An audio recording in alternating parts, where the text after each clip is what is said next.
So California state regulators have looked into a plan to tax text messages, not only tax text messages, but even tax them retroactively. So they'd be taxing the last 5 years of text messages that were sent. And this, of course, is California for you. I have no idea why anyone would choose to live in this state. And I say this state because that's the state that I'm in right now as I speak. And I can't wait to get back to the liberty and sanity and conservative values of Maryland. It's unfortunate, though, really, because every time I come here to California, it's such a geographically beautiful state, minus the trash and the smog and everything. But if you can literally dig through that, you will uncover quite a lot of beauty. But this is the way that it often goes. You know, it seems like liberalism infects some of the most beautiful states. It's the same thing in the Northeast. I'm wearing a New Hampshire shirt, so. It infects it and disfigures it, and next thing you know, text messages are being taxed. All right, speaking of the government, I want to talk briefly. Great transition, by the way. I want to talk briefly about the shutdown because it looms. The government shutdown looms. Looms is the word that the media very ominously uses. It's looming. The shutdown is looming. We're only 2 weeks away from a shutdown that Donald Trump has threatened, they tell us, if he doesn't get funding for the wall.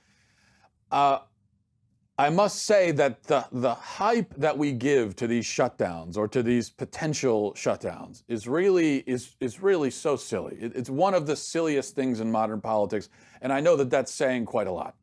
The media wants us to tremble in fear at the possibility of some portion of the government not operating for a few days. And in this case, it would be not operating over the holidays when it probably wouldn't be operating anyway. So it's even more ridiculous.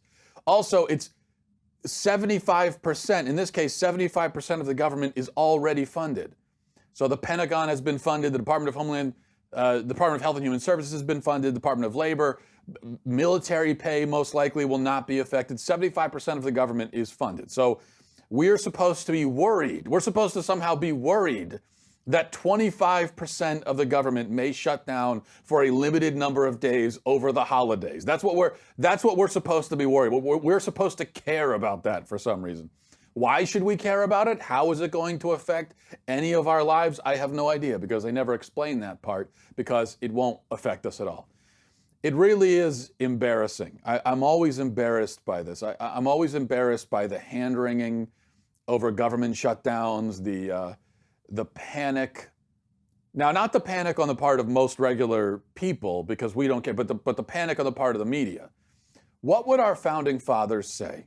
Okay, what would they say if they saw a government comprised of millions of people with a budget in the trillions of dollars, trillions, and yet rather than working towards permanently shutting down wide swaths of this monstrous behemoth, we instead are trying desperately to avoid shutting down even a small smidgen of it for a few days. And can we just, I don't want to gloss over that, because let's just circle back around trillions of dollars. I know we hear these numbers a lot, billions, trillions, and it just kind of goes over our head. But the federal budget is something like $3 or $4 trillion. Trillion, 1,000 billion, a billion 1,000 times. Do you know how much a trillion is? Can you conceive of how much money $1 trillion is? If you were to make a stack of $1 trillion bills, or of $1 trillion $1 bills, I should say, it would reach just the one stack of $1 trillion would reach about a fourth of the way to the moon. That's 67,000 miles, which means that the whole federal budget would literally reach the moon. If there was a guy sitting on the moon right now, and for some reason he needed a few bucks, we could easily get it to him. All we'd have to do is just stack the federal budget $1 on top of another, and then it would reach him on the moon. He would just have to stand up and just grab a couple of the dollars. I'm not sure about the physics in that. I don't know if the physics really work out, but you get the idea. It's a lot of money. It is a whole lot of money. The government is so massive that we can't even conceive of it. We can't even wrap our heads about it. We can't get our minds around it. It's reached a point of being so big that we don't even notice it anymore because the bigness is too much to comprehend. We're using these words that don't mean anything. When we hear $1 trillion, it may as well be, they may as well say the federal budget is a boogle smoogle dollars. It's a word that just means nothing to it. $1 trillion doesn't mean anything because it's so much. But $1 trillion is a real number. It's a real concept, and the government is so wasteful that the word wasteful doesn't describe it. So, shutdown? Yes, please. Shut down more than 25%. When Donald Trump said a few days ago that he's going to shut down the government, it was one of the greatest things that I've ever heard a president say. I think that statement alone was greater than the Gettysburg Address. It was one of the best things any president could ever promise, to shut down the government. Shut down more than 25% of it. Shut down 75% of it forever. That's what we should be asking for. That's what we should be demanding. 25% is nothing. That's chicken feed. They could shut down 25%, never open it up again, and you would never notice that it had been shut down if it weren't for the media, having a meltdown over it. So no, I say shut down so much of it that we do notice it, and then never open it up again, because enough is really enough. If a $4 trillion government is not enough, then we really are saying at that point that it can never be too big, because if a $4 trillion government isn't too big, then what are we waiting for? $1 zillion? When does it get to the point? If $1 trillion doesn't do it, then what will do it? No, this is just so. Can you just imagine what Thomas Jefferson would say if he could see this now? He would have a heart attack and then die again, so he wouldn't even be here for very long to witness it. Mercifully so. I want to mention something else. Some people, quite a few people, are upset at me again, as per usual, but this time because I wrote a piece on the Daily Wire yesterday arguing that comic book movies are terrible.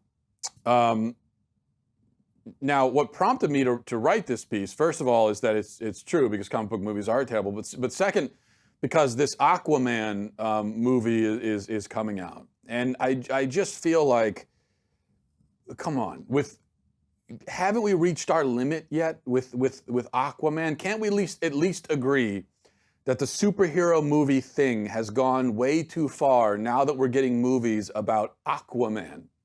Aquaman he's a guy that has a magical trident. He lives in the ocean. He lives in a pineapple under the sea with SpongeBob. He has a fish scale suit that he wears. He rides a dolphin or a shark around, I assume. It is the kind of character that an 8-year-old boy would invent in his head while he's daydreaming during math class, and then he would doodle like a picture of it on his binder. That's the kind of character we're dealing with now. So if you're doing Aquaman as a straight comedy, meant to be completely stupid and ridiculous, and you're supposed to laugh at it the entire time, then fine. But if we're supposed to take this at all seriously, even a little bit, then it's too much. It's too much, is what I'm saying. The movie studios have just mined all the way down to the point now where we've got Aquaman and Wonder Woman, right? A superhero called Wonder Woman who flies around in an invisible airplane. And what's worse is that these movies are critically acclaimed. Wonder Woman is treated as this cinematic masterpiece when it's just an incredibly stupid movie with really nothing going for it whatsoever. But people go and watch it, and the critics watch it, and they find this deep, significant meaning underneath all of it. There is no meaning to it. And it's not just Aquaman or Wonder Woman. Superhero movies in general are bad and meaningless. And there have been maybe 2 good ones in the last 20 years, Batman Begins and Dark Knight. And those were really the only good ones.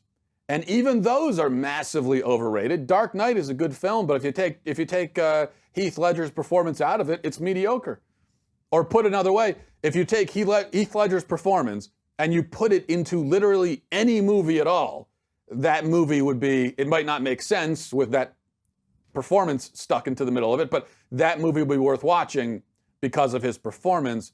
That's how good the performance was. But in terms of plot and general execution, even Dark Knight has serious problems. But I will say it was a good movie.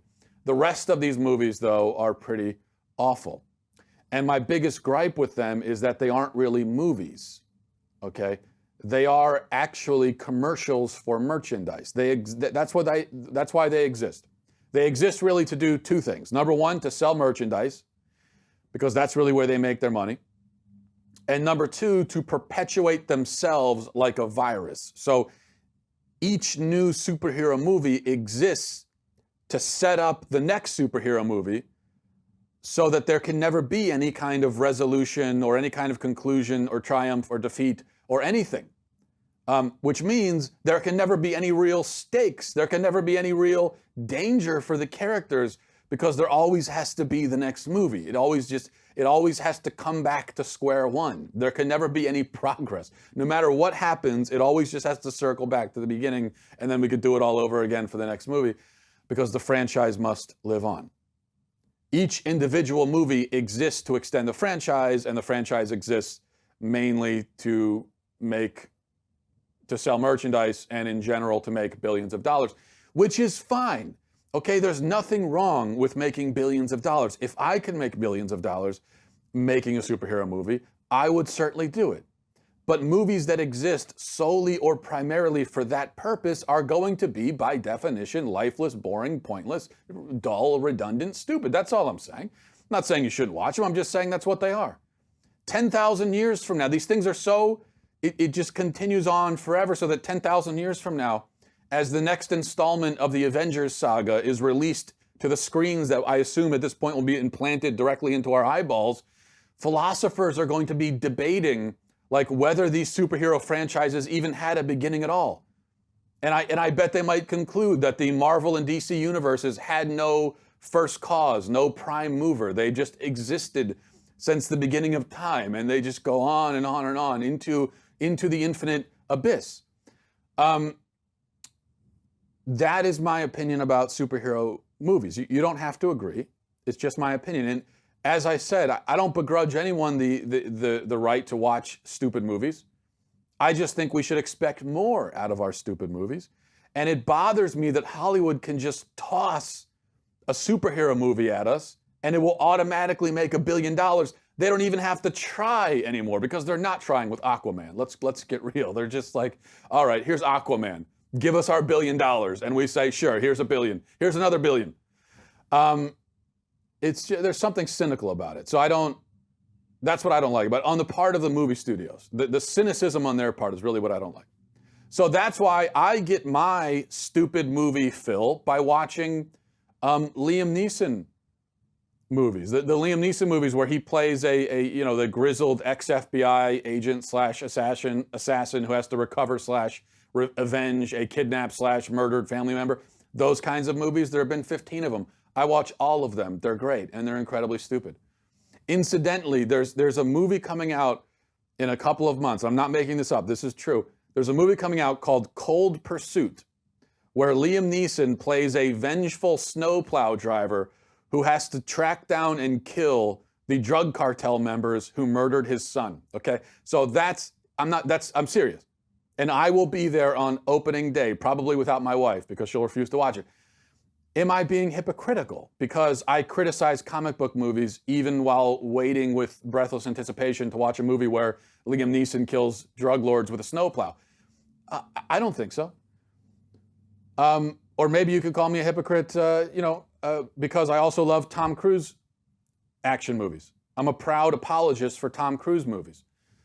So you might say those movies are just as stupid, just as pointless as superhero movies. Maybe they are. Maybe you're right. Maybe I'm a hypocrite. But that doesn't mean that I'm wrong about superhero movies. It doesn't make what I'm saying wrong. And at any rate, the thing I don't understand, okay, so forget about the movies for a minute, but the thing that I really don't understand is just how incredibly angry people get when you criticize their entertainment choices. This is always when I get into the most trouble, is when I venture into even light sort of half-teasing criticisms of entertainment, which is really what I'm saying here with the Superman or the superhero thing. People get very, very upset. And I don't have to get into details because I know you can imagine it, but I'll just say that the superhero fans have been coming after me over the last day, and they've been making their opinion known, and it is not a flattering opinion. They are very, very angry at me for not liking superhero movies. In fact, there was one person who accused me of bullying. He said I was bullying comic book movie fans by not liking comic book movies. And my favorite are always the people who angrily shout. They'll say, "Why do you care about this so much? Why is this even worth talking about?" And then they proceed to launch into a 6,000-word rant explaining why the Avengers are actually super awesome. The truth is, I don't care about it that much. I've written hundreds of articles in my time, and precisely one of them has been on this subject. So I don't think that qualifies as me caring a whole lot. That qualifies as me not caring that much, caring enough to just say something about it. But a lot of other people really do care about this subject, and they care about it a lot. Many people take their entertainment very seriously and will defend it passionately if you dare criticize. Why is that? That's not a rhetorical question. I guess it has to be because I'm talking to a camera. But I really don't know the answer. Why people care that much. Why they take their entertainment that seriously. If somebody made fun of Liam Neeson movies or of Tom Cruise movies, I wouldn't be offended. I wouldn't cry about it. I wouldn't yell at them. If I did cry, I would have the decency to do it in private. I would lock myself in the bathroom and cry, like any man would. But I wouldn't do it publicly. Probably it would make no difference to me at all. And I may even agree with the mockery that's being heaped on my entertainment choices. You could make fun of the things that I like to watch for entertainment, and if what you're saying is true, I might agree with it even. Same with the NFL. I'm a big NFL fan. If you come along and say that football is stupid, you're wrong, but it doesn't hurt my feelings. And I wouldn't blame you for saying it. If you really think that it's stupid, great. Make your case. State your opinion. Maybe you'll convince me. Like, explain to me why it's stupid.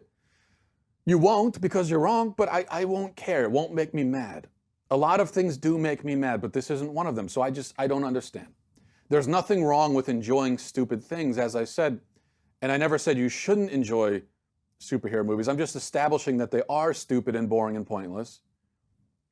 But it seems to me as though in this country, we do more than enjoy our entertainment. I think that's really the problem. We don't just enjoy it.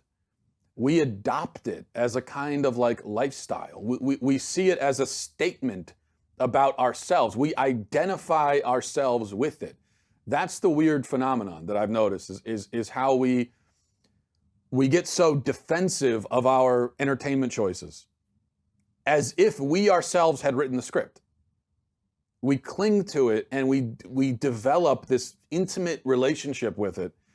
Someone actually told me yesterday that the superhero fans get upset when you criticize superheroes because it's their culture and you are criticizing their culture. And you see, that's the problem, because it's not a culture, it's a product. Products are not culture. They may be an element of a culture, especially a consumerist culture like ours, but they are not themselves a culture. So me making fun of Captain America or Spider-Man is not the same as if I were to say mock all Italians. The Italians have a culture and identity. Captain America, Spider-Man, these are just make-believe characters. There is no culture there. So I think this is a sign of the emptiness that's so common in modern times. I'm not saying that people who watch these movies are empty. That's not what I'm saying. I'm saying the people who take the stuff so seriously and care about it so deeply and cannot stomach any criticism of it, they, I think, have a hole within themselves that they have filled with this stuff. And when I say this stuff, I don't just mean superhero movies. I mean entertainment, any kind of entertainment. Movies, TV, video games, music, sports. As I said, I love sports, but this is another great example. There are people who, for them, their sport fandom is their whole life. It's the most important thing to them. And they take it way, way, way too seriously.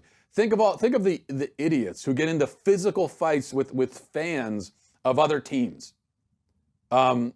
Insult their team and they'll act like you insulted their mother. So you find this. So I'm not playing favorites here. As a sports fan, I certainly noticed that myself. And it's a very strange thing, and I don't think it's healthy. I think it's fine for us to be entertained. It's fine for us to enjoy mindless entertainment. I think we probably enjoy mindless entertainment a little bit too much. We say, well, it's nice to turn off your brain every once in a while. The problem is we turn off our brains and we don't turn them back on. Or we go home, and we sit down on the couch at 7 p.m. and we turn off our brains and it's off, because we're watching 5 hours of TV and it doesn't turn back on until the next day. The problem is when you're turning off your brain too much, eventually you'll lack the mental energy and capacity to turn it back on, and then you end up with these zombies walking around. But in principle, nothing wrong with mindless entertainment. I think when we find ourselves so attached to it and taking it so seriously that if somebody criticizes or makes fun of or teases an imaginary character that we like to watch on the movie screen, and if someone does that, we get personally offended. Once we notice that, I think it's clear that it's gone too far. Maybe at that point we should pull back and go for a walk or something.